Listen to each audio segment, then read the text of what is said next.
बिस्मिल्लाहिर्रहमानिर्रहीम। इस वक्त मौजूद है सुप्रीम कोर्ट ऑफ पाकिस्तान में और सुप्रीम कोर्ट ऑफ पाकिस्तान में अहम केस की समाअत इस वक्त मुकम्मल हो चुकी है। मखसूस नशिस्तों को लेकर पाकिस्तान तहरीक इंसाफ अपना फैसला जो है वो सुप्रीम कोर्ट में लेके आई हुई है और सुप्रीम कोर्ट के आज जजेस के जो मूड हमने देखा वो बड़ा डिफरेंट मूड देखा। खासकर बल्ले के निशान को दोबारा डिस्कस किया गया, फिर नॉमिनेशन पेपर्स के हवाले से जो है उनको बड़ा डिस्कस किया गया। मतलब कहीं ना कहीं जब भी दलाल दिए जा रहे थे तो सलमान अकरम राजा जो केस की जो डायरेक्शन है वो पॉइंट पे लेके आना चाहते थे, जो जजेस थे वो केस की डायरेक्शन किसी और जगह पे लेके जाना चाहते थे। मतलब सलमान अकरम राजा साहब जो पाकिस्तान के अंदर आइन है, कानून है, उसको पाकिस्तान की तरफ लेके जाना चाहते थे, जबकि जजेस इस केस की डायरेक्शन नेपाल की तरफ लेके जाना चाहते थे। इस सारी सूरत हाल के अंदर जो है पाकिस्तान तहरीक इंसाफ की खवातीन भी अंदर मौजूद रही। कमल शोजब जो कि पाकिस्तान तहरीक इंसाफ की खवातीन को रिप्रेजेंट करती है, पाकिस्तान तहरीक इंसाफ की वुमेन विंग की पूरे पाकिस्तान की सदर है, बहुत शुक्रिया वक्त देने के लिए। क्या बना जी आज केस, कब तक आपको एक्सपेक्ट है? एक दो दिनों में कंक्लूड होने जा रहा है ये मामला, फैसला क्या एक्सपेक्ट कर रहे हैं और केस के अंदर आज क्या डिस्कस हुआ? देखिए, मैं यहाँ क्लियर कर दूं कि फैसला तो पाकिस्तान तहरीक इंसाफ के हक में आया हुआ है। उस फैसले के अगेंस्ट रिव्यू को माना जा रहा है या नहीं माना जा रहा, ये इस पे आर्ग्यूमेंट्स चल रहे हैं। और सलमान अकरम राजा साहब ने आज सारे फैक्ट्स बयान किए जजमेंट में से, जो 8 मेंबरान ने और 2 मेंबरान ने पीटीआई को एक पार्लियामेंट्री जमात माना और किस फैक्ट्स की बुनियाद पर उनको अलाउ किया था कि हमारे जो 80 MNA थे जिन्होंने पाकिस्तान तहरीक इंसाफ और इमरान खान के खिलाड़ी के तौर पे इलेक्शन लड़ा था या जो जीत गए थे, वो रिटर्न कैंडिडेट्स जो हैं उनको पीटीआई में ज्वाइन करने की ऑप्शन क्यों नहीं दी गई।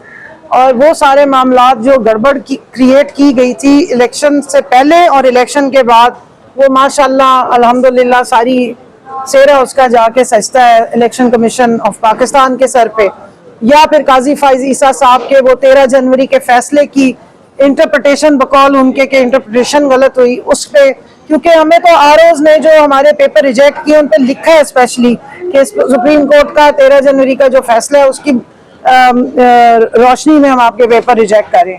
सो उस सारे मामले को जो गलती हुई, जो कॉन्स्टिट्यूशनल लकूनास क्रिएट हुए और जो कोई ऐसा कानून या एक्ट या इलेक्शन रूल्स भी इस तरह के इलेक्शन एक्ट में मौजूद नहीं है जिसके तहत ये सीट्स जो थी, जो पीटीआई की सीट्स थी, वो उन जमातों में बांट दी गई जो अपने कोटे की सीटें ऑलरेडी ले चुके थे। फिर सबसे इम्पोर्टेंट बात यह कि इलेक्शन कमीशन ऑफ पाकिस्तान एक आईनी इदारा है जो पाकिस्तान की आवाम के टैक्स के पैसे पे चलता है। वो किस हैसियत से एग्रीव्ड पार्टी बन के रिव्यू क्लेम करने आ गए हैं कि उनका क्या नुकसान हुआ है? या तो वो डिस्क्रिमिनेशन कर रहे हैं कि वो पार्टी बने और बाकी पार्टीज को वो बेहतर समझते हैं और पीटीआई को वो बाहर रखना चाहते हैं। तो ये मामला जज आयशा मलिक साहिबा ने उठाया था, जस्टिस आयशा साहिबा ने, और राइटली पॉइंट आउट किया था कि लबासी साहब ने, और यही बात बार बार हमारे जो लॉयर्स हैं वो भी पेश करते रहे हैं। इसके नतीजे में कल भी 3 से 4 जजेस ने रिमार्क्स दिए कि 39 तो पीटीआई के ऑलरेडी अनडिस्प्यूटेडली डिक्लेयर्ड हो चुके हुए हैं और इसी इलेक्शन कमीशन ने उनका नोटिफिकेशन भी इशू कर दिया है, फिर उनको रिजर्व सीट्स उसके बिहाफ पे क्यों नहीं अब तक दी गई? 1 साल से इलेक्शन कमीशन एक सुप्रीम कोर्ट के 13 मेंबर बेंच के फैसले को संभाल के या रद्दी की टोकरी में डाल के बैठा और उस पर इम्प्लीमेंटेशन नहीं हो रही। तो ये मैं समझती हूँ कि पाकिस्तान की तारीख का बहुत बड़ा एक केस है। पिछली दफा भी जब ये डिटर्मिन हुआ था तो ये स्पिरिट ऑफ जो कॉन्स्टिट्यूशन है और जो अवाम की रिप्रेजेंटेशन है उसकी रिस्पेक्ट है वोटर की और सुप्रीम कोर्ट की डिग्निटी को अपहोल्ड करने वाला केस है। और मैं समझती हूँ कि अगर इसमें कोई भी प्लस माइनसेस हुए तो ना सिर्फ आइन और जमहूरियत को तो नुकसान होगा ही होगा, पार्लियामान की सैंक्टिटी वैसे ही आपने देख ली है किस कदर नीचे आ गई है फॉर्म 47 की सरकार बनवाने के बाद। लेकिन जी असल जो नुकसान होगा वो सुप्रीम कोर्ट की डिग्निटी को। अच्छा, कमल शोजब साहबा ये बताइएगा कि आपकी हुकूमत में आज जो पेट्रोल था वो 400 रुपए लीटर था, ये इल्जाम आपके ऊपर लगा रही हैं हिना परवेज भट्ट, तो आपकी हुकूमत में 400 रुपए का कहां से डलवा रही थी? देखिए, जब बंदा सस्ता नशा करता हो ना तो ना उसको माजी याद रहता है, ना उसको हाल का पता रहता है, ना फ्यूचर का पता चलता है। अब अपनी हुकूमत के जो माशाल्लाह नंबर्स हैं, अगर वो हमारे नाम से लगाएंगे, और उनको शायद भूल जाता है कि पाकिस्तान में पीटीआई की हुकूमत तो सिर्फ 3.5 साल रही है, उससे पहले और उसके बाद हुकूमत तो उन्हीं की चल रही है।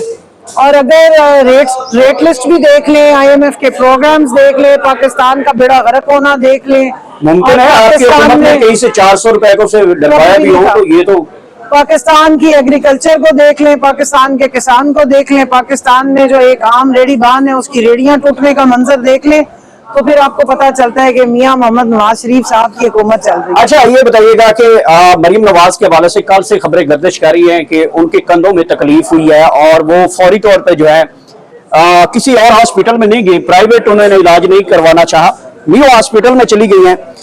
लोग तो ये कह रहे हैं कि एक्चुअली जो है सीएम साहबा जो है उनके कंधों के ऊपर 12 करोड़ आवाम का बोझ है, जिसका वो बोझ बर्दाश्त नहीं कर पा रही, इसलिए कंधों में तकलीफ हुई उनको।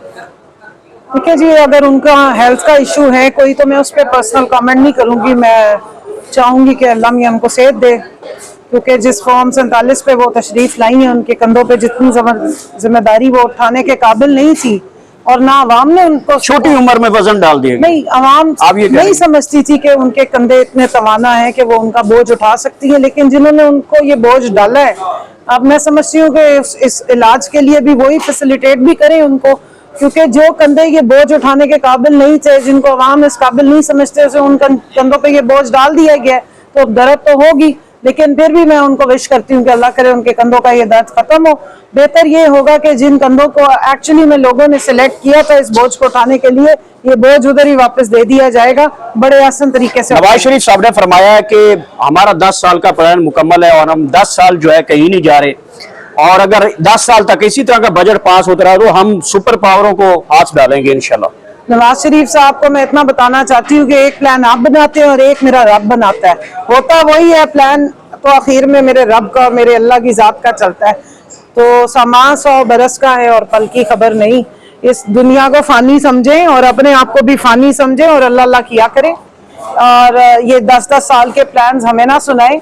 यहाँ किसी के पल की भी खबर नहीं होती, किस वक्त किसके पाँव के नीचे से 10 साल की कालीन खींच के कुछ और अडियाला लगा दिया जाए, ये कोई पता नहीं चलता। अच्छा, कंवल शहजाद साहब, खान साहब ने ये अहकाम जारी किए हैं कि जिस तरह इलेक्शन कमीशन ने एक शबखूर मारा है हमारी सीटों को, रिजर्व सीटों को इलेक्शन के ऊपर, तो खान साहब ने तो कई दिनों से कहा है कि इलेक्शन कमीशन के बाहर प्रोटेस्ट किया जाए, पुरअमन प्रोटेस्ट किया जाए, और अगर ये फैसला आपके अगेंस्ट आता है तो क्या पाकिस्तान तहरीक-ए-इंसाफ की खवातीन रिजर्व सीट के लिए इलेक्शन कमीशन के बाहर खान साहब की कॉल के ऊपर प्रोटेस्ट कर रहे हैं? जी, पहले भी किए थे, हर जगह प्रोटेस्ट करते रहे हैं। इस्लामाबाद हाई कोर्ट में ताले लगाए हैं 26वीं आईनी तरमीम के, खान साहब के लिए अलकादर ट्रस्ट केस का वो नहीं लगने दे रहे हैं, ना उसकी हियरिंग होने दे रहे हैं, वहां भी सब खवातीन जाती हैं। और खवातीन रिजर्व सीट्स लेने के लिए नहीं यहाँ आ रही हैं। इनमें से आप अगर देख लें तो 90% खवातीन पाकिस्तान तहरीक-ए-इंसाफ की वर्कर्स हैं और ओहदेदार हैं। रिजर्व सीट्स में उनका नाम नहीं है।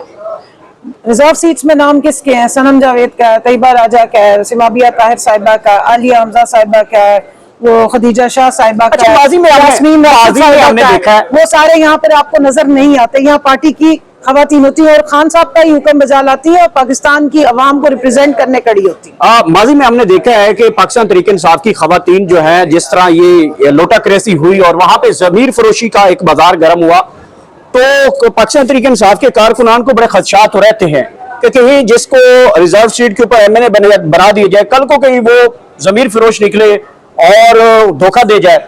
ये टेस्टिंग कॉलिंग को तो हो चुकी है। जो मौजूदा आप इस वक्त सेटअप लेके जा रही हैं रिजर्व सीट हासिल करने के लिए, ये टेस्टेड हैं, ये कहीं नहीं जा रही। अगर कोई लोटा क्रेसी या जमीर फरोशी वाला सिस्टम आता है तो देखिए जी, पाकिस्तान तहरीके इंसाफ से 22 मर्द हजरात जिनको खान साहब ने टिकट्स दिए थे, वो जाके लोटे बन गए। आज तक उनका नाम कोई नहीं लेता। आटे में नमक के बराबर 2 या 3 खवातीन गई थी और बाकी तो सारी आज तक खड़ी हुई है और मारे खा रही हैं। तो इस बात की क्या गारंटी है कि खान साहब ने जिन मर्दों को और जिनको पार्टी ने टिकट्स दिए हैं वो यहाँ जमे रहेंगे? अभी देखे ना 26वीं आईनी तरमीम में कितने लोटे और सामने आ गए, सेनेट में कितने लोटे नजर आने लग पड़े। तो ये तो एक हमारे कारकुनान को तो फिर सबका पहरा देना चाहिए। खवातीन खास तौर पे खाम खाम में बदनाम की जाती है। खवातीन के लिए तो आगे ही पाकिस्तान में अपॉर्चुनिटीज कम है। ये इमरान खान साहब की मेहरबानी है कि उन्होंने पीटीआई का फोरम हर तरह, हर तबके से, हर शोबे से ताल्लुक रखने वाली खवातीन के लिए खोला है, और खवातीन ने हमेशा डट के पार्टी के साथ सियासत के लिए और पाकिस्तान में जमहूरियत की बका के लिए बहुत जदोजहद भी की, और खान साहब से भी वफा निभाई है।